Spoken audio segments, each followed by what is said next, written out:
ചേട്ടന്മാരും കൂടി ഇരുന്ന് 3 പേര് ഇരുന്ന് വീഡിയോ പറയുന്ന കണ്ടല്ലോ എന്നെ പറ്റി നെഗറ്റീവ്. അതിന്റെ അടിയിൽ വരുന്ന കമന്റ് നീയൊക്കെ വായിച്ചിരുന്നു.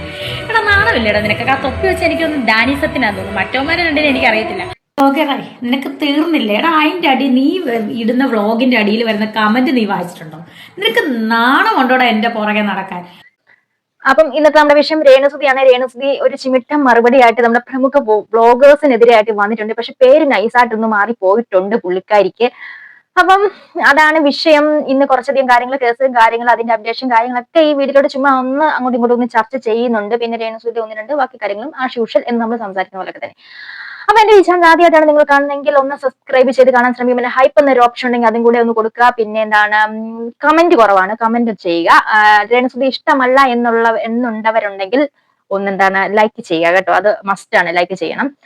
അപ്പൊ ഓക്കെ.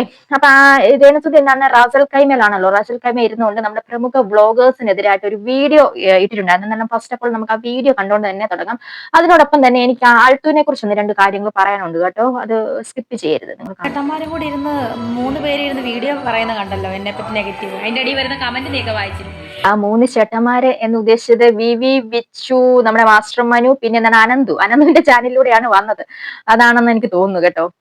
നാണമില്ലടാ നിനക്ക്. ആ തൊപ്പി വെച്ച് എനിക്കൊന്ന് ഡാനിസത്തിനാന്ന് തോന്നുന്നു. നാണമില്ലാടാ നിനക്കൊക്കെ? ഡാൻസത്തിനാണോ ആ കൂടെ പോയത്? ഡാൻസത്തിനല്ല ചേച്ചി, വിവി ആയിരുന്നു, വിവി. മറ്റവന്മാരെ രണ്ടിനും എനിക്ക് അറിയത്തില്ല. അറിയാം എന്റെ നെഗറ്റീവ് അടിക്കുന്നത്. എടാ നീയൊക്കെ പറഞ്ഞോണ്ടിരിക്കടാ, ഞാൻ ഇനി എക്സ്ക്ലൂസീവ് കണ്ടന്റ് എന്റെ സബ്സ്ക്രൈബേഴ്സിന് വേണ്ടി ഇടും. നീയൊക്കെ ഇനി പ്രൊമോട്ട് ചെയ്യടാ, പ്രൊമോട്ട് ചെയ്തോണ്ടിരിക്കും. അടിപൊളി. എനിക്ക് ഇഷ്ടമുള്ളത് ചെയ്യുമെന്ന് പറഞ്ഞിട്ടുണ്ട്. അവന്മാരുടെ പേരെടുത്ത് വിളിച്ച് പറഞ്ഞ് മെൻഷൻ ചെയ്തിട്ട് ചേച്ചി കാണിക്കുന്ന എന്താണ് ക്യാമറ പിടിച്ചിരിക്കുന്ന ആംഗിൾ എന്നാലും കൊള്ളാം, കലക്കിട്ടുണ്ട്. എനിക്ക് ഇഷ്ടമുള്ളത് ഞാൻ ചെയ്യും, മനസ്സിലായോ? അത് എന്റെ ഇഷ്ടമാണ്. നീയൊക്കെ ഇല്ലേ, നിന്നൊക്കെ ഞാൻ വെല്ലുവിളിക്കുക. നീക്ക് ഇനി ഇട്ടോണ്ടിരിക്കടാ, ഞാൻ ഇനി എന്റെ എക്സ്ക്ലൂസീവ് കണ്ടന്റ്സ് ഇട്ടോണ്ടിരിക്കും. നീയൊക്കെ നിന്റെ കാര്യം നോക്കും. അല്ലെങ്കിൽ ഒരു കാര്യം ചെയ്യും, എന്നെ കൊണ്ട് നിനക്കൊക്കെ എന്തായാലും കഴിക്കുന്നുണ്ട്. അപ്പൊ നീയൊക്കെ ഇട്ടോണ്ടി. 3 പേരും കൂടെ കാറിലിരുന്ന് എനിക്കെതിരെ പറയുന്നത്. നീയൊക്കെ ഇരുന്നോണ്ട് ഇങ്ങനെ ഇരുന്ന് പറഞ്ഞോണ്ട് ഞാനങ്ങ് നിർത്തുന്നാണ് വിചാരം. നിർത്തത്തില്ലടാ, ഞാൻ നിർത്തത്തില്ല. എനിക്കിഷ്ടമുള്ള ഞാൻ ചെയ്തു കൊടുക്കും. നീയൊക്കെ ഇല്ലേ, നിനക്കൊക്കെ ധൈര്യം ഉണ്ടെങ്കിൽ വേറെ വല്ല പെണ്ണുങ്ങളെ ഇങ്ങനെ പറയാൻ നോക്കൂ. നിന്റെയൊക്കെ മോന്തക്കുറ്റി അടിച്ച് പൊട്ടിക്കും. എന്നോടായോണ്ട് നിനക്കൊക്കെ എന്തും പറയാം, മനസ്സിലായോ? പറഞ്ഞോണ്ടിരിക്കടാ. എനിക്ക് ഒരു പുല്ലുമില്ലെന്നാണ് ചേച്ചി പറഞ്ഞത്. അപ്പം എന്താണ്, ദുബായിലൊക്കെ പോയിട്ട് അറബിയൊക്കെ പഠിച്ചൊരു അടിപൊളി കൊച്ചു കള്ളി. അപ്പൊ എന്താണേലും ഇതിങ്ങനെയാണ് സംഭവം. പുള്ളിക്കാരി നമ്മളിങ്ങനെ ചെയ്യുന്ന അനുസരിച്ച് പുള്ളിക്കാരിക്കും റീച്ച് ആവശ്യമാണ്. അതിനാണ് ഇങ്ങനെ കടന്നവരെന്ന് പറഞ്ഞുകൊണ്ട് വരുന്നത്. കഴിഞ്ഞ ദിവസം എന്താണ് അനന്തു ഒരു വീഡിയോ ചെയ്തിരുന്നു. അന്നേരത്തേക്ക് ഒരു വീഡിയോ കോൾ വിളിച്ചിട്ടുണ്ടായിരുന്നു ഈ എന്താണ് മാസ്റ്റർ മനുവിനെയിൽ. അപ്പൊ അവിടെ എന്താണ് ബിച്ചു ഉണ്ടായിരുന്നു, ബിബി ഉണ്ടായിരുന്നു. അപ്പം അവന്മാരുടെ കാര്യമാണ് ഈ ഡാനിസത്തിനാന്ന് പറഞ്ഞുകൊണ്ട് പറയുന്നത്. എനിക്കൊന്ന് ഈ അഴുത്തൂനും ഈ രേണുസുതിക്കും 2 പേരുടെ പേര് മാത്രമേ അറിയുള്ളൂ. ഒന്ന് എന്താണ് അതിൽ ബ്ലോഗ്സ്, അല്ലെങ്കിൽ ഡാൻസത്തിൽ. ഇവന്മാരുടെ 2ന്റെ അല്ലാതെ വേറെ ആരുടെയും പേരറിയത്തില്ല, അവന്മാരുടെ ഒരു കാര്യം. അപ്പൊ എന്താണ്, നമുക്ക് അൾത്തുവിലോട്ട് തിരിച്ചു വരാനുണ്ട്. അപ്പൊ അൾത്തു പറഞ്ഞ 2-3 കാര്യങ്ങൾ, അവന്റെ ചാനലിലൂടെ വന്ന് പറഞ്ഞ 2-3 കാര്യങ്ങൾ എനിക്ക് അത്ര അങ്ങ് ദഹിച്ചിട്ടില്ല. അപ്പൊ എന്താണെങ്കിലും അതൊന്ന് കണ്ടു നോക്കാം. അൾത്തുവിന്റെ ചാനൽ എന്ത് ചെയ്യാ, അതെടുക്കട്ടെ. ഓക്കെ റായി, നിനക്ക് തീർന്നില്ല. എടാ അതിന്റെ അടി നീ ഇടുന്ന വ്ളോഗിന്റെ അടിയിൽ വരുന്ന കമന്റ് നീ വായിച്ചിട്ടുണ്ടോ? നിനക്ക് നാണമുണ്ടോടാ എന്റെ പുറകെ നടക്കാൻ? എന്നെ പോലീസ് പിടിച്ച്. പിന്നെ കുറെ വ്ളോഗേഴ്സിന്റെ തമ്പലിൻ കണ്ട് എന്നെ ദുബായിൽ നിന്ന് കയറ്റി വിട്ടുന്നേടേ. ഞാൻ ഇപ്പോഴും ദുബായിൽ തന്നെയാണ്, മനസ്സിലായോ? ഞാൻ 2-ാം തീയതി നാട്ടിലോട്ട് വരത്തുള്ളൂ. നിനക്കൊക്കെ എന്തുവാ? 2-ാം തീയതി വരെ എനിക്കിവിടെ പ്രമോഷനാണ്, മനസ്സിലായോ? നിനക്ക് നാണമാകുന്നുണ്ടോ? നാണമില്ലടാ അൽത്തു വ്ളോഗ്. നിനക്ക് ഇങ്ങനെ എന്നെ ഇട്ടി പറയാൻ. നിനക്ക് വേറൊരു കണ്ടന്റ് കിട്ടുന്നില്ലേ? നാണം കെട്ടവനെ, നാണമില്ലാത്ത വെറും നാണം കെട്ട നാർത്തരം മാത്രം പറയുന്ന നിനക്ക് നാണമില്ലടാ, നാണം കെട്ടവന്. അപ്പം ഇത് രേണു അൽത്തുവിനെതിരെ പ്രതികരിച്ച ഒരു വീഡിയോ ആണ്. നമ്മൾ ഇന്നലെ ഇതിന് ചെറുതായിട്ടൊന്ന് റിയാക്ട് ചെയ്തിരുന്നു. അപ്പൊ നമുക്ക് അത്യാവശ്യമായിട്ട് പറയാനുള്ള കാര്യം വെച്ചാൽ ഈ അൽത്തുവിന് നമ്മളെ ഈ ചെറിയ വ്ളോഗേഴ്സിന് അവന് പട്ടിപ്പുച്ഛം വരുന്നുണ്ട്. അപ്പൊ അവര് ആ പട്ടിപ്പുച്ഛം ഒന്ന് തീർത്തു കൊടുക്കാന്ന് വിചാരിച്ചിട്ടുണ്ടായിരുന്നു കേട്ടോ. അളിയന്റെ 1-2 വീഡിയോയും കാര്യങ്ങളും കണ്ടു നോക്കട്ടെ. ഇൻസ്റ്റഗ്രാമിൽ ഒരു വീഡിയോ ഞാൻ അപ്ലോഡ് ചെയ്തതാണ്. ആ വീഡിയോ ആദ്യം ഞാൻ സൈഡിൽ വെച്ച് തരാം, അപ്പൊ നിങ്ങൾക്ക് അറിയാൻ പറ്റും. രേണുവിന് 8ന്റെ പണി കിട്ടിയ മക്കളെ. രേണുവിനെതിരെ ഒരു യുവാവ് കേസ്. അളിയാ, നീ എന്ത് പറഞ്ഞാണ് ഓരോ വീഡിയോ ചെയ്യുന്നത്? അതോ പ്രേക്ഷകർ, എനിക്ക് അവന്റെ ലാംഗ്വേജ്, ആ സ്ലാങ് എനിക്ക് കിട്ടിയിട്ടില്ല കേട്ടോ. ഏതാണ്ട് എനിക്കൊരു ബംഗാളി ലൈക്ക് അങ്ങനത്തെ ഒരു സ്ലാങ് ആണ് കിട്ടിയിരിക്കുന്നത്. രേണുസുതി എന്ന് പറഞ്ഞ് വരുന്ന കാണാം. അപ്പം അളിയൻ തുടങ്ങും ഇങ്ങനെയാണ്, ഈ ഒരു വീഡിയോ പുറത്തു വന്നതിന് ശേഷം നാളെ ഞാൻ എന്റെ ജീവനോട് കാണത്തില്ല, അങ്ങനെ ഇങ്ങനെയാണ് ഒരു ഭീഷണി മുഴക്കിക്കൊണ്ടാണ് അവൻ ഈ വീഡിയോ ചെയ്യുന്നത്. എന്നിട്ട് ഇവൻ വീഡിയോ ഇത് ചെയ്യുന്ന ശരിയൊക്കെ തന്നെ. എന്നിട്ട് ഇവൻ സ്വന്തമായിട്ട് എന്തെങ്കിലും ഉണ്ടാക്കും, അതില്ല. അവൻ വേറെ ആരുടെയും എന്തെങ്കിലും പറഞ്ഞ കാര്യങ്ങൾ എടുത്തിട്ടാണ് ഇതിനകത്ത് ഇട്ടിട്ടാണ് പറയുന്നത്, നാളെ ഞാൻ ജീവനോട് കാണത്തില്ല, അങ്ങനെയാണ്, മറ്റേതാണ്, മറിച്ചതാണ്. ഇങ്ങനെ മറ്റുള്ളവർക്ക് വള്ളി പിടിച്ചു കൊടുക്കാൻ വേണ്ടിട്ട് മാത്രം ഇരുന്ന് കോണ പറയുന്ന ഒരുത്തൻ, അങ്ങനെ മാത്രമേ എനിക്ക് തോന്നിയിട്ടുള്ളൂ. അല്ലാതെ സ്വന്തമായിട്ടൊന്നും എടാ എന്തെങ്കിലും ഒരു കാര്യം പറയുമ്പോൾ നമ്മുടെ ഒരു സ്വന്തം ഒപ്പീനിയൻ കൂടെ അതിനകത്ത് വെക്കാൻ നീ ഒന്ന് ശ്രമിക്കണം. അതാണ് എന്റെ ചാനലിനകത്ത് എന്നാണെങ്കിലും ഇല്ല. വേറെ ആരെങ്കിലും പറഞ്ഞ ഒന്നല്ലെങ്കിൽ ഡാനി സത്യം പറഞ്ഞ എന്തെങ്കിലും കാര്യമായിരിക്കും, അല്ലെങ്കിൽ എന്താണ് കഴിഞ്ഞ ദിവസം ഞാൻ ഒരു എക്സാമ്പിൾ കാണിക്കുകയാണെങ്കിൽ അനന്തുവിന്റെ ചാനലിലൂടെ വന്നിരുന്ന കുറച്ച് കാര്യങ്ങൾ, അതായത് അവന്മാര് മൂന്നും കൂടെ ചർച്ച ചെയ്ത കുറച്ച് കാര്യങ്ങൾ അതേപോലെ ക്ലിപ്പ് എടുത്ത് വെച്ചിട്ട് അവന്റെ ഒരു തുടക്കം സ്റ്റാർട്ടിങ് ഹായ് ഹലോ ഫ്രണ്ട്സ് അതുകൊണ്ട് എൻഡിങ് ബൈ ബൈ ഉണ്ട്, സൈനിപ്പും ഉണ്ട്. അതിന്റെ ഇടയിൽ വെച്ചേക്കുന്ന ബാക്കി വെച്ചിരിക്കുന്ന 9 മിനിറ്റുള്ള വീഡിയോയും എന്താണ് വലിയ കണ്ടന്റ് ആണ്. അതേപടി കോപ്പി പേസ്റ്റ് ചെയ്ത് വെച്ചിട്ടാണ് ഇവർ ഈ വർത്താനം പറയുന്നത്. അപ്പൊ അളിയാ നമുക്ക് പറയാനുള്ള കാര്യം എന്ന് വെച്ചെങ്കിൽ നീ ചെയ്തു, നീ എടുത്തു വെച്ചിട്ട് പറഞ്ഞു. എടുത്തു വെച്ചിട്ട് പറയുമ്പോഴത്തേക്കുള്ള ഒരു കാര്യം എന്ന് വെച്ചെങ്കിൽ നിനക്കും കൂടെ പറയാൻ എന്തെങ്കിലും ഉണ്ടെങ്കിൽ അത് നീ പറയണം.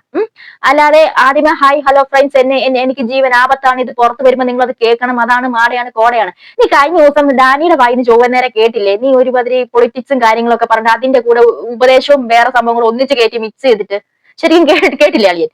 നമ്മൾ അതൊക്കെ അറിഞ്ഞായിരുന്നു.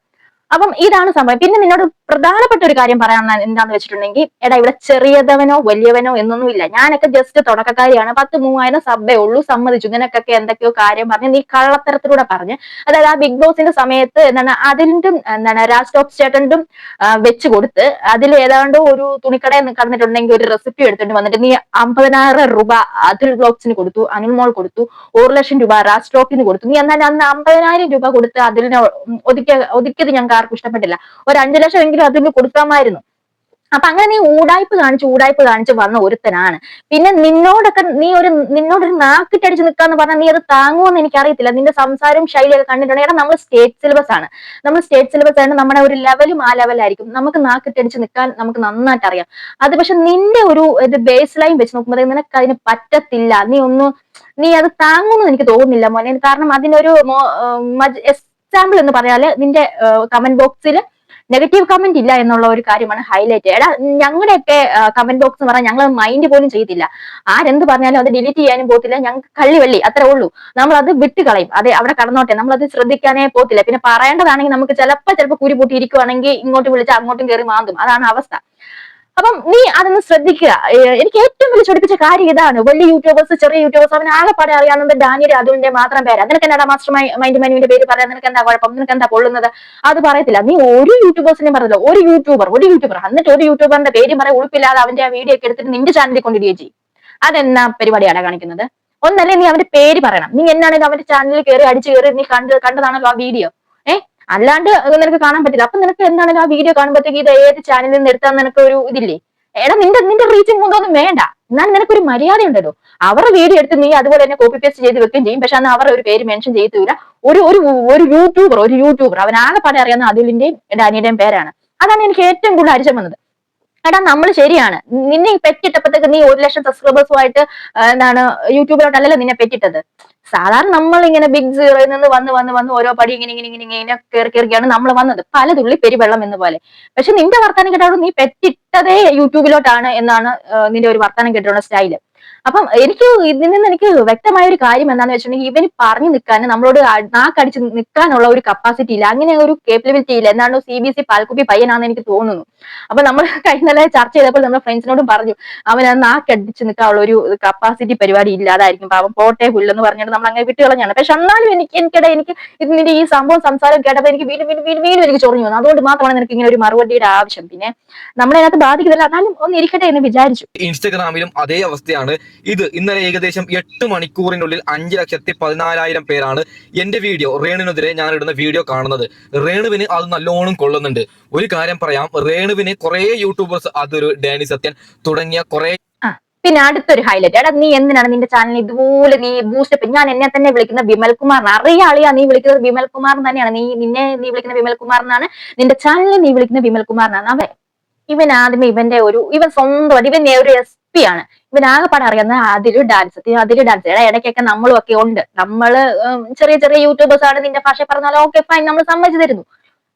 പക്ഷെ അതിനിടയിൽ കൂടെ നീ ഗോൾ ഇല്ലാത്ത പോസ്റ്റ് കയറി ഗോൾ അടിക്കരുത് മോനെ. കഴിഞ്ഞ ദിവസം ഡാനിസത്തിന്റെ വായി നീ എന്തൊക്കെ കേട്ടെന്ന് ഞങ്ങൾ നന്നായിട്ട് അറിഞ്ഞ കാര്യമാണ്. അപ്പൊ ഓക്കെ ഫൈൻ. അപ്പം ഒരു ചെറിയ ഒരു കോംപ്ലിമെന്റ് ആയിട്ട് നീ കരുതുക ഈ വാക്കുകളൊക്കെ ഉണ്ടോ? Okay fine.